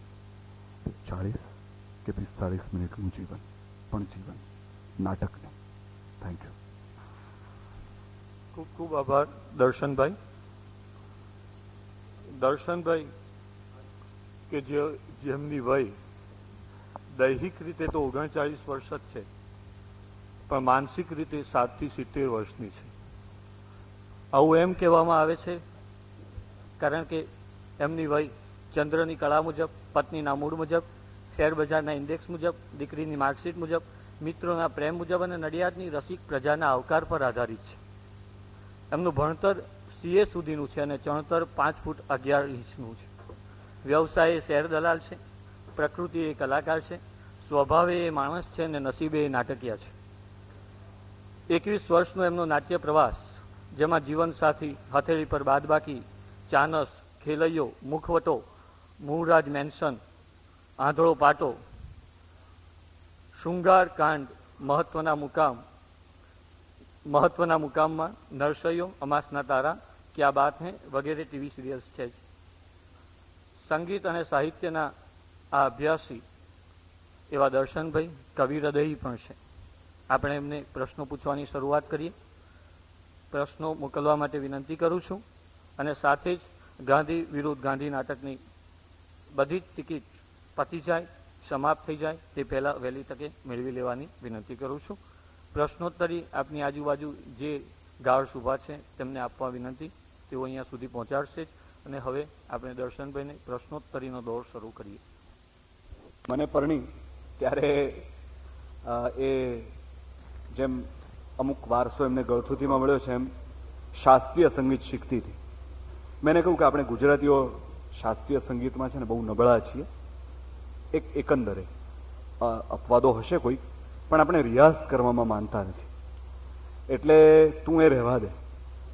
એટલે એણે મારી જેમ નાટકમાં ઝંપલાવાનું નક્કી કર્યું. પણ એ વખતે મારા મમ્મી લીલા જરીવાલા કે હું, અમે બંને સ્ટેજ પર એસ્ટાબ્લિશ્ડ લોકો હતા. એટલે અપરાને લાગ્યું કે એણે પોતાનો એક જુદો જ ચીલો ચાતરવો જોઈએ. એટલે એણે પોતાની અટક હજી મહેતા રાખી છે. એને બેંક એકાઉન્ટમાં અપરા જરીવાલા રાખવામાં જરાય વાંધો નથી. પણ જ્યાં સુધી સ્ટેજનો સવાલ છે ત્યાં સુધી એને એમ છે કે મારી કોઈ પણ પ્રકારની સારી કે ખરાબ છાયા એના પર ન પડે, એ માટે એણે હજી પોતાનું એ મેડન સરનેમ પોતાની ચાલુ રાખી છે. દર્શનભાઈ, વિવેચકોએ નાટકને 5મો વેદ કહ્યો છે. એક પંચમ વેદ તરીકે નાટકને સ્વીકાર્યું છે અને આપ એમ કહો છો કે જીવન એ જ નાટક છે, તો પછી જીવનને લોકો 5મા વેદને બદલે રામાયણ અને ક્યારેક મહાભારત કેમ કહે છે? રામાયણ અને મહાભારત પણ નાટકો જ છે. એની અંદરનું સંગીત જો તમે સાંભળી શકો તો તમને પંચમ વેદ સુધી લઈ જઈ શકે. એ જ રીતે ઉપર છેલ્લા જીવનમાં પણ આપણે એટલા બધા નાટકમાં પ્રચુર ને એટલા બધા નાટકમાં જ ગૂંથાયેલા હોઈએ છીએ કે ત્યાંથી અટકીને કાન માંડીને ધ્યાનથી, માત્ર કાનથી નહીં પણ ધ્યાનથી જો આપણે આપણી જિંદગીને સાંભળીએ, આપણી આસપાસના લોકોને સાંભળીએ, તો આ ઘેર ઘેર સજાતા રામાયણો કે મહાભારતો પોતાની મેળે અસ્ત થઈ જશે અને વેદની રૂચાઓ તમને તમારા ડેલી રોજિંદા જીવનમાં પણ સંભળાશે એવું હું માનું છું. તમે વચ્ચે એમ કહ્યું કે હું જેવો છું તેવો તમારી સામે ઊભા રહેવાની કોશિશ કરું છું, પણ તમારા વક્તવ્ય પરથી તો એમ લાગે છે કે તમે એક વ્યવસ્થિત સ્ક્રિપ્ટ તૈયાર કરીને બોલતા હો. આમાં સાચું શું છે? આમાં એકચ્યુઅલી સાચું એ છે કે મને હસીતે આજે કહ્યું હતું કે જુઓ, તમારી પાસે ટાઈમ બહુ ઓછો છે, ટ્રેન પકડવાની છે, એટલે વ્યવસ્થિત હોમવર્ક કરીને આવજો. પણ આજે લગભગ સવારે 5:30 વાગ્યાથી તે અત્યાર સુધી મેં કોઈ હોમવર્ક નહોતું કર્યું. મને પહેલું હોમવર્ક કરવાનું કહેવામાં આવ્યું તે પણ હું અહીંથી અમદાવાદથી નડિયાદ આવતો હતો ત્યારે મારો પરિચય થોડોક ટપકાવીને આપવાનું કહેવામાં આવ્યું હતું. અને એ ટપકાવતા મેં ઊંચું જોયું ત્યારે ઓલરેડી નડિયાદ 6 કિલોમીટર એવું પાટિયું ગયું હતું. એટલે મારે જે કરવાનું હતું એ હોમવર્ક નહોતો કરી શક્યો. અને મને એમ થયું કે એના કરતાં મને આ વિષય વિશે મારા જે પ્રતિભાવો છે એ જ હું તમારી સાથે શેર કરું. એટલે આમાં કોઈ સ્ક્રિપ્ટ નથી અને મેં જે કંઈ પણ વાત તમારી સાથે કરી એ માણસ તરીકે મને જે જીવન અને નાટક બંને વિશે લાગે છે એ જ કરી છે. પણ જો એનામાં વ્યવસ્થિત સ્ક્રિપ્ટ તમને લાગી હોય તો એ ખરેખર મારે માટે જ બહુ સારું કહેવાય. કારણ કે એનો અર્થ એમ કે નાટકમાં જો મારું કંઈ ન ચાલ્યું તો એટલીસ્ટ આવી રીતે હું જ્યાં ત્યાં જઈને વ્યાખ્યાનો કરતો તો થઈ જ જઈશ. અને વેલ કોકટાણે ધર્મ બર્મામાં જરા ડોક્યું કરું તો મોરારી બાપુ પ્રકારનું કાંક આપણે એવું કાંક એક કરિયર મને જો મળે નવી જુદી, તો આપણે શેરબજારનો ધંધો છોડીને વધારે સારો ધંધો કરી શકશું. એવું કહેવાય છે કે પ્રેમમાં નિષ્ફળતા માણસને કવિતા તરફ વાળે છે. એવું નાટક બાબતે પણ ખરું? ના, નાટક એ મારો શ્વાસ છે. હું કંઈ પણ કરતો થયો એ પહેલાથી હું નાટક કરતો થયો છું. મને યાદ છે, હું બીજા ધોરણમાં હતો ત્યારે મેં પહેલી વાર નાટકમાં કામ કરેલું. ત્યારે મારે રોહિણીબેનની તબિયત આજે સારી નથી એવું છેર તો પીધા જાણી જાણી નામના એક બહુ જ સરસ નાટકમાં ત્રીજા અંકમાં એક બીજા પાત્રને કહેવાનું હતું. એટલે એ મેં એટલા ધીરેથી કહ્યું હતું કે પેલા મને શું એમ બીજી વાર પૂછ્યું. એટલે મેં ચોરથી ઘાટો પાડ્યો, રોહિણીબેનની તબિયત આજે સારી નથી, સંભળાતું નથી, એમ કરીને મેં એક્ઝિટ કરી હતી. અને લોકોએ એકચ્યુઅલી ત્યાં રડવાનું હતું, પાછળ સંગીતના સૂરો વાગી રહ્યા હતા, ત્યારે લોકો હસી પડ્યા હતા. પણ પ્રેમમાં નિષ્ફળતાએ મને કવિતા તરફ વાળ્યો છે ખરો. ઘણીવાર તો કવિતા લખવા માટે ક્યારેક હું બહાર જઈને પ્રેમમાં નિષ્ફળ થઈને પાછો આવતો. એટલે એમાં શું કામ હું શું કરતો એ હજી મને સમજાયું નથી. What was the cause and what was the effect. But theatre is not because of any such effects, I should say that. બીજા ફિલોસોફિકલ પ્રશ્નોની વચ્ચે એક અંગત પ્રશ્ન કે નરસૈયો પાત્રની સૌથી શ્રેષ્ઠ અનુભૂતિ જણાવો. નરસૈયો પાત્રની સૌથી શ્રેષ્ઠ અનુભૂતિ, હું જ્યારે એ સિરિયલ કરતો હતો ત્યારે એક મને યાદ છે પ્રસંગ કે અમે લોકોએ લગભગ, હું એ વખતે એક નાટક પણ કરતો હતો, પ્રોડ્યુસ કરતો હતો, એટલે મારે બહુ દોડાદોડ થતી બરોડા અને બોમ્બે વચ્ચે. ત્યારે સળંગ 4 દિવસ ને 4 રાત મેં શૂટિંગ કર્યું હતું. અને લગભગ હું આમ મૃતપ્રાય થઈ ગયો હતો, કારણ કે for about 96 hours I had not slept. અને એ પછી લોકેશન શિફ્ટ થયું હતું એક ફ્લોર પરથી બીજા ફ્લોર પર લક્ષ્મી સ્ટુડિયોમાં. અને એ શિફ્ટિંગ ઓફ ધ લોકેશન વખતે એની પહેલા જ મેં પેલું નરસિંહ મહેતા જ્યારે મલ્હાર ગાય છે અને વરસાદ પડે છે એ દ્રશ્ય કર્યું હતું. એ સૌથી છેલ્લું દ્રશ્ય એ લોકોએ એટલા માટે રાખેલું કે જેથી ખૂબ પાણી મારા ઉપર પડે ને હું જાગતો રહું. દે વોન્ટેડ ટુ, આપણે જનરલી લોકોને જગાડવા માટે જેમ પાણી ફેંકીએ છીએ એમ એ લોકોએ મારી ઉપર ખૂબ વરસાદ કર્યો તે વખતે. અને હું બહુ કૃત્રિમ રીતે જાગી રહ્યો હતો, મારું મગજ બહેર મારી ગયું હતું. પણ એક ક્ષણ એવી આવી કે કોઈએ જોયું નહીં અને હું એક ખાટલા ઉપર સહેજ પડ્યો અને I was in such a deep સ્લમ્બર. ત્યાં સવારના સેટ લાગતો હતો. પ્રબોધ જોશી ગુજરી ગયા હતા એની આગલી રાત્રે. એનો સવારે છાપામાં કોઈક સમાચાર વાંચતું હતું, મને યાદ છે. અને હું સ્લમ્બરમાં હતો. ખબર નથી કેટલા વાગ્યા, પણ 3-4 કલાક પસાર થઈ ગયા. કદાચ એ લોકોએ કોઈએ મને ન ઉઠાડવાનું નક્કી કર્યું હશે.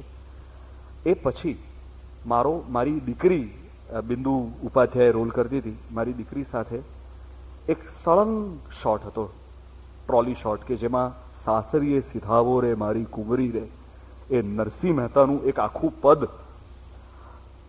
એક સળંગ શોટમાં મારે બોલતા બોલતા ઘરના અંદરના ઓરડામાંથી બહારનો ઓરડો, ત્યાંથી ઉંબર વટાવીને પરસા, ત્યાંથી આંગણું, ત્યાંથી ફળિયું, ત્યાંથી બહારનો ઉંબર, એમ એને લઈ જવાની હતી, ખાલી આમ ખભે હાથ મૂકીને. એને માત્ર રડતા રડતા સાંભળવાનું હતું.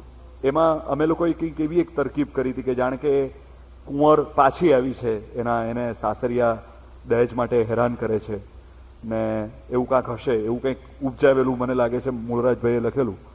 આઈ ડોન્ટ નો વેધર એવું કંઈક ખરેખર થયું હતું, પણ આ પદને રાખવા માટે કદાચ એવી એક જગ્યા ઊભી કરી હશે. એટલે એ આવી છે અને હવે હું એને પાછી મોકલું છું, કારણ કે એ 500 વર્ષ પહેલા તો you cannot tail your daughter કે એમાં શું, આવ તું અહીંયા રહે, તું મારે વધારાની નથી, એવું નહોતા કહી શકતા જુનાગઢના નાગરો. એ લોકો તો આવા પદો બોલી ને પોતાની દીકરીઓને પાછા પોતપોતાને સ્વધામ વહાવી દેતા હતા. એવું કંઈક આખું હતું. અને હું ઊંઘમાંથી ઉઠ્યો, બિલીવ મી, મને ખબર નહોતી કે આ કયો સીન છે. મને પંડ્યા કે જે કેમેરામેન હતો એણે આવીને આ કાનમાં કંઈ કહ્યું. મને યાદ છે આ કાનમાં મૂળરાજભાઈ કંઈ કહેતા હતા અને આ કાનમાં પંડ્યા કે બાપુ આપણે એક જ ટ્રોલી શોટ છે, વન શોટ ઓકે કરવાનું છે. અને મૂળરાજભાઈ કહ્યું કે તમને યાદ છે ને પેલું પદ, એ આપણે આમાં લઈએ છીએ.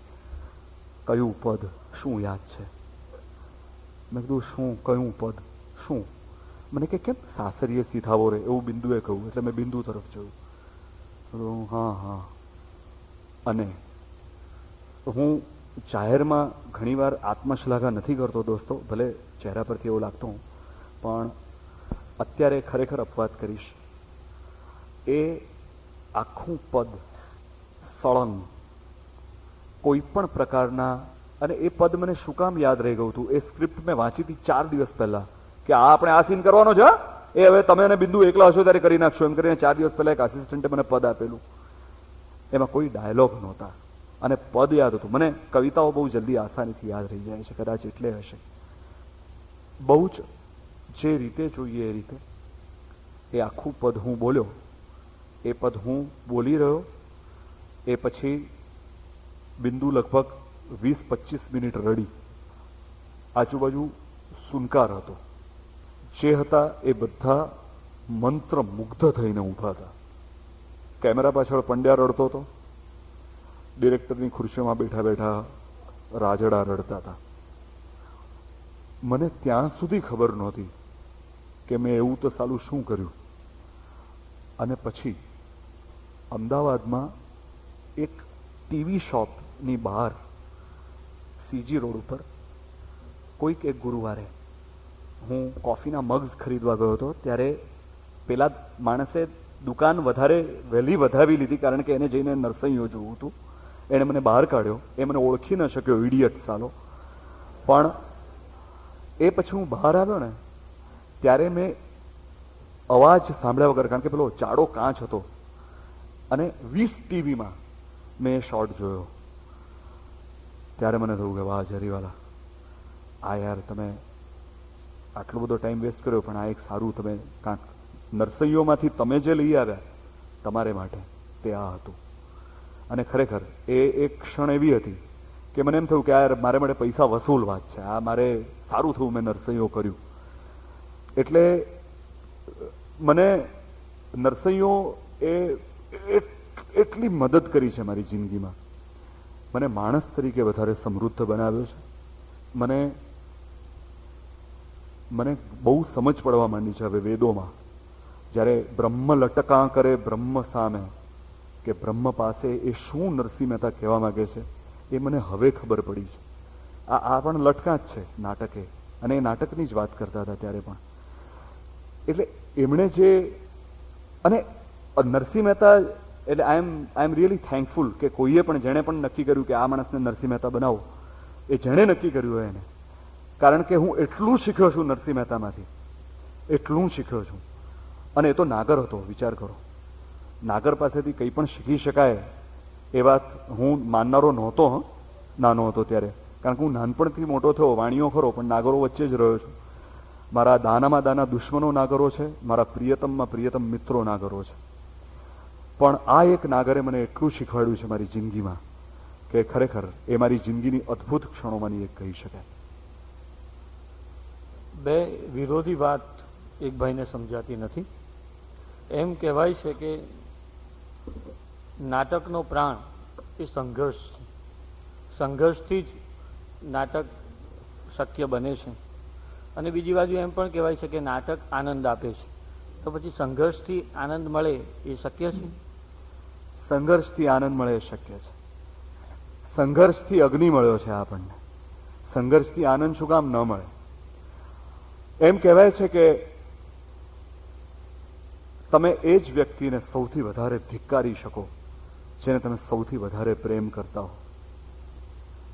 પ્રેમ અને ધિક્કાર એ એક જ સિક્કાની બે બાજુ છે. તમે જેને પ્રત્યે ઉદાસીન છો એનું અસ્તિત્વ તો તમારી આસપાસ છે જ નહીં, અથવા તો જેનું અસ્તિત્વ તમારી આસપાસ હવે મટી ગયું છે એને વિશે તમે ઉદાસીનતા અનુભવી શકો. હું એમ માનું છું કે આનંદ અને સુખ આ બંને વચ્ચે સહેજ અહીંયા ભેદ કરવો પડે આપણે, કે સંઘર્ષમાંથી સુખ ન મળે, કદાચ આનંદ તો જરૂર મળી શકે, કારણ કે આનંદ એ નિષ્પત્તિ છે, આનંદ એ પછીથી મળનારી વાત છે, પણ તમે જેમાંથી પસાર થાઓ છો એ સંઘર્ષ છે.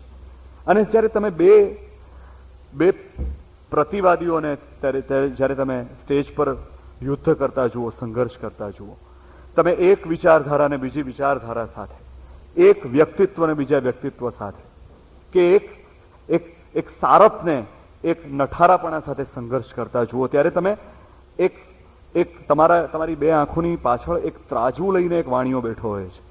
એ નક્કી કરે છે કે આમાં સાચું શું ને ખોટું શું. એ નિર્ક્ષીર વિવેક રાખે છે.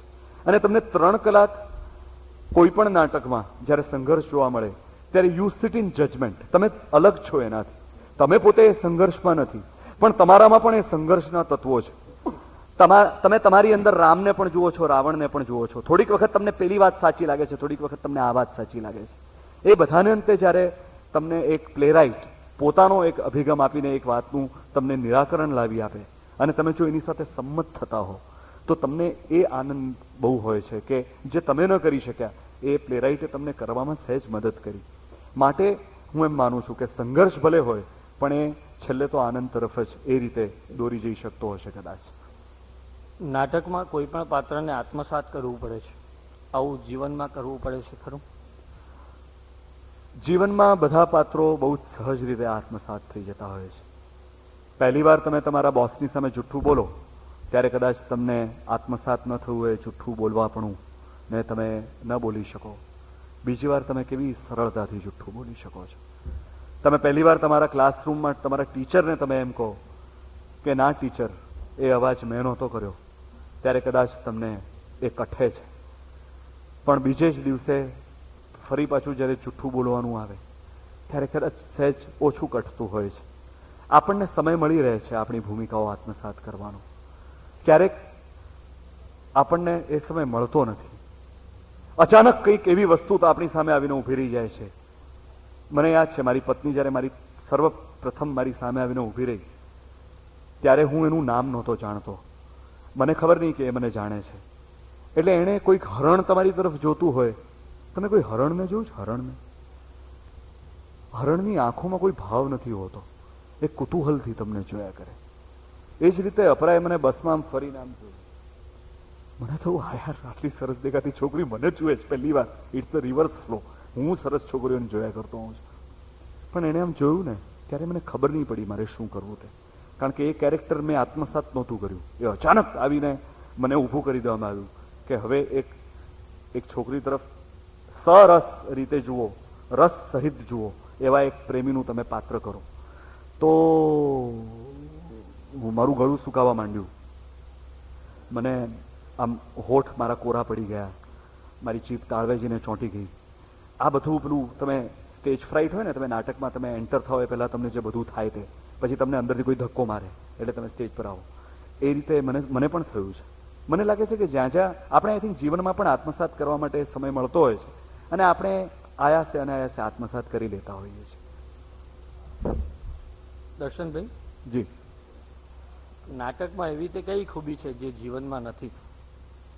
નાટકમાં મેકઅપ ધોઈ નાખવાની એક ખૂબી છે જે અનાયાસે કે આયાસે જીવનમાં આપણને મળતી હોય. એવી કહેવત કેમ પડી છે કે નાટકી અને ખાટકીનો વિશ્વાસ ન કરવો? આ મેં તો પહેલી વાર જ સાંભળી, પણ આમ પ્રાસનો ત્રાસ બહુ સરસ છે આમાં.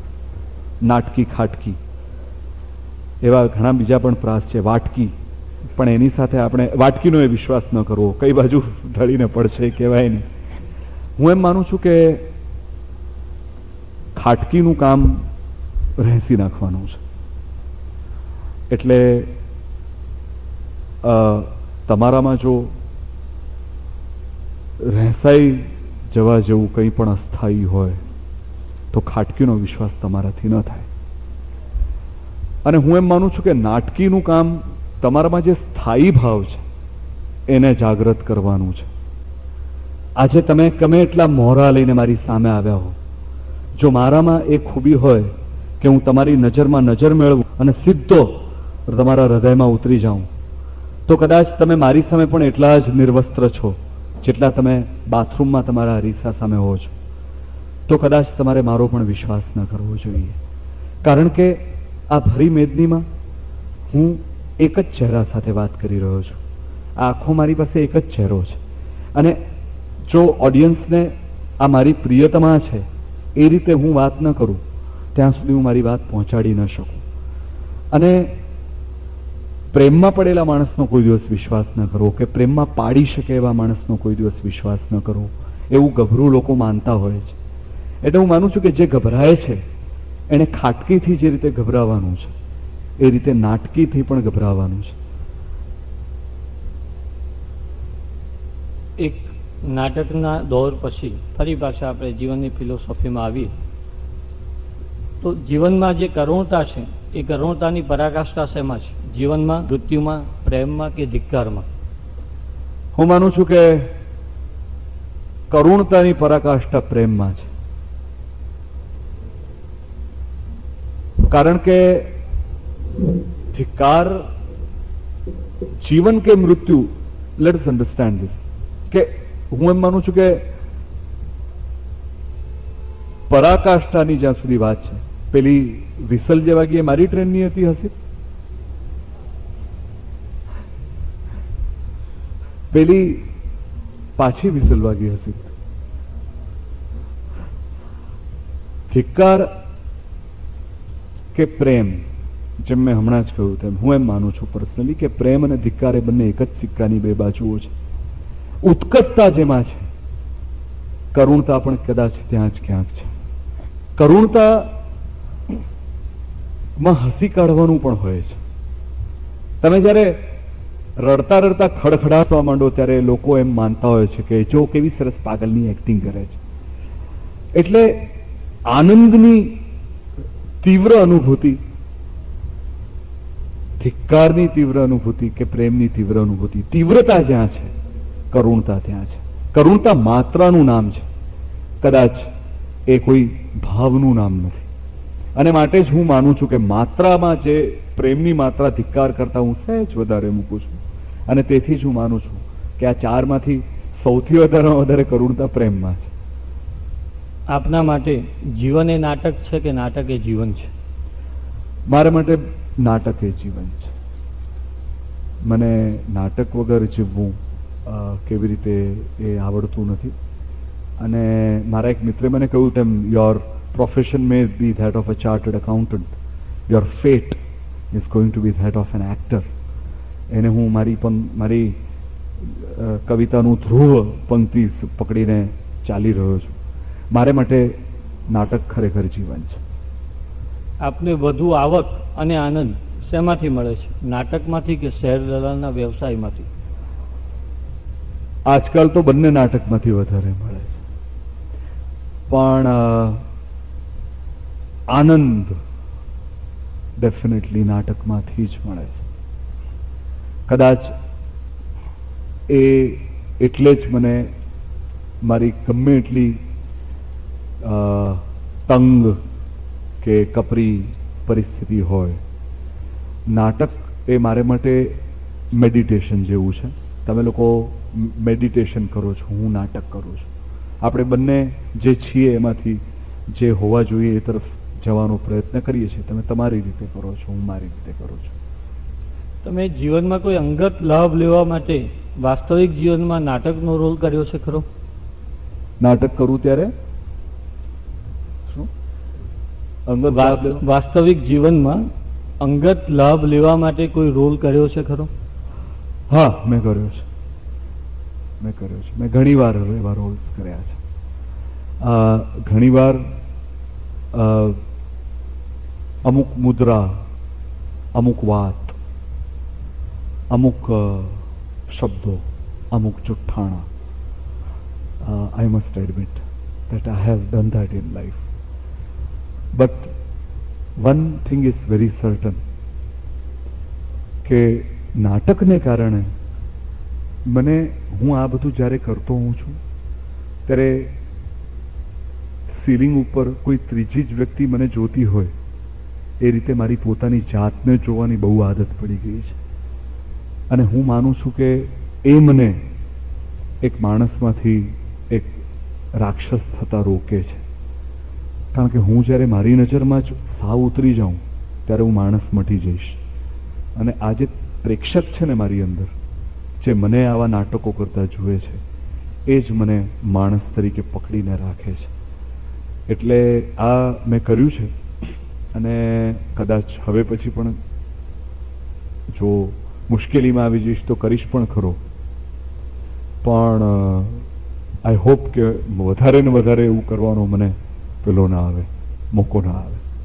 નાટકને લીધે વાસ્તવિક જીવનમાં ક્યારેય તકલીફ અનુભવીશ?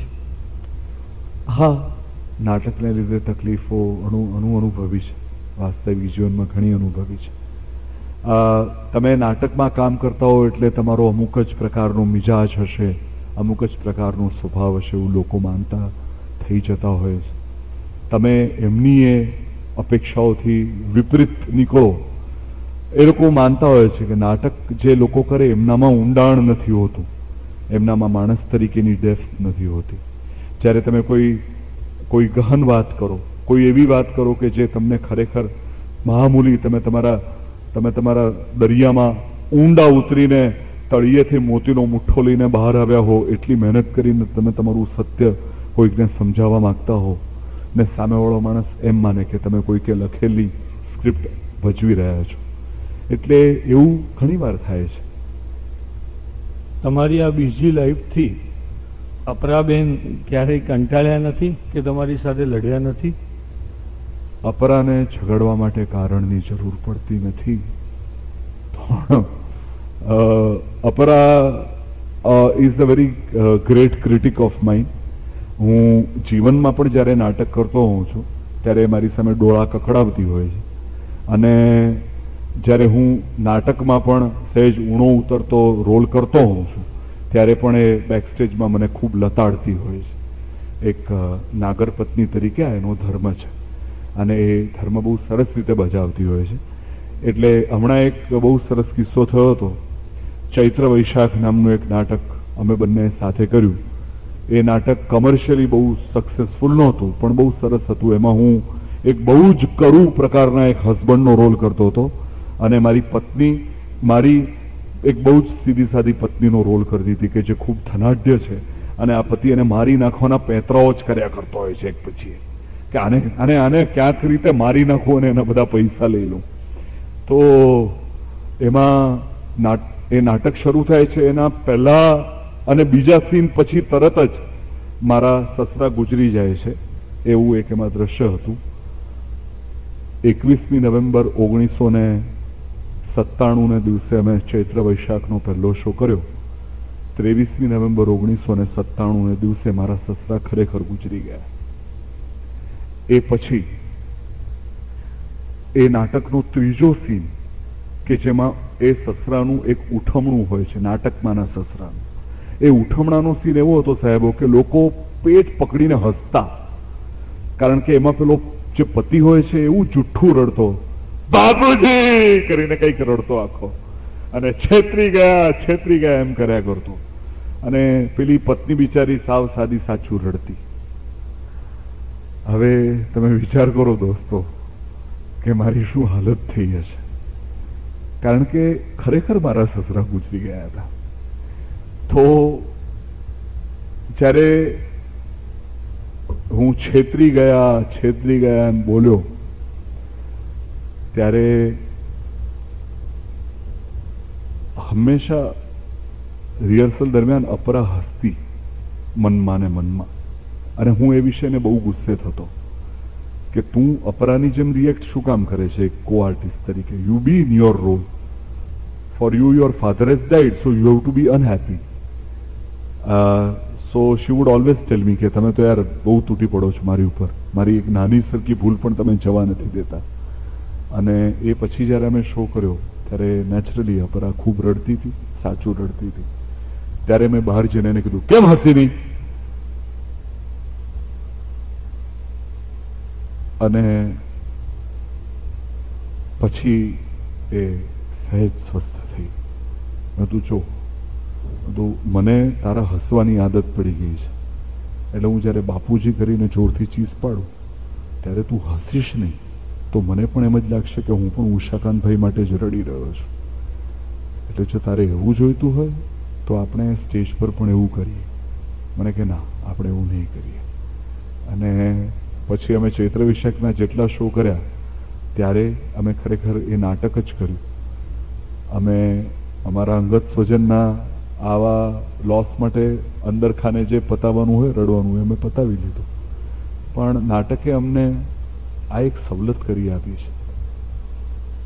એટલે અપરા મારા આવા જુઠ્ઠાપણાને ઘણીવાર ચલાવી લે છે. ઘણીવાર સ્ટેજ પર પાત્ર કરતો હું એના જુઠ્ઠાપણાને ચલાવી લે છે. ઘણીવાર અંગત જીવનમાં માણસ તરીકે હું જ્યારે ઊણો ઉતરું છું ત્યારે મને વઢે છે ખરી, પણ પછી છોડી પણ મૂકે છે. Her justice is tempered with her mercy, so she always lets me off, and I hope she continues doing so. Because otherwise જો એ અહીંયા આજની ટેપમાં એના વિશેના મારા અભિપ્રાયો સાંભળશે તો કદાચ પાછી એક તલવાર ઉગામશે મારી ઉપર. પણ એવું છે. અંતિમ 2 પ્રશ્નો પૂછું એ પહેલા, તમે તમારી પ્રેમિકા જોડે કેવું અને કયું નાટક કરો છો? મેં મારી પ્રેમિકા સાથે દેવદાસ નામનું એક નાટક કરેલું છે.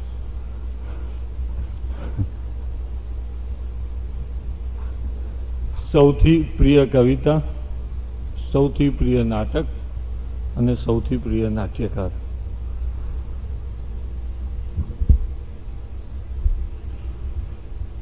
મારી સૌથી પ્રિય કવિતા એક સુરેશ જોશીની કવિતા છે, કવિનું વસિયતનામું. એ મને બહુ જ ગમે છે. અને મારું સૌથી પ્રિય નાટક છે મૂળરાજ મેન્શન, કે જેમાં મને મારી જિંદગીનું સૌથી સારામાં સારું પાત્ર કરવાની તક પરેશ રાવળે આપી છે. અને મારો સૌથી પ્રિય નાટ્યકાર જે આપણી વચ્ચે હયાત નથી એ શફી ઇનામદાર છે. શફીમાં જે પેશન હતું જિંદગી વિશેનું અને નાટક વિશેનું, એ મને હંમેશા ઘણું બધું શીખવી ગયું છે. મને નાટક લખતા પણ શફીએ જ શીખવાડ્યું છે. નાટ્ય લેખન તરફ મને વાળ્યો છે એણે. નાટક વિશે એણે મને ઘણું બધું કશુંએ શીખવાડ્યા વગર શીખવાડ્યું છે. દુર્ભાગ્યે શફી હયાત નથી, પણ મારી અંદર એને બને એટલો જીવાડવાની હું મથામણ કરી રહ્યો છું. અને અંતે સાક્ષર ભૂમિ નડિયાદ પાસેથી એક સારા સંસ્કાર રૂપે તમે શું લઈ જવાનું પસંદ કરશો? તમારી સહનશીલતા.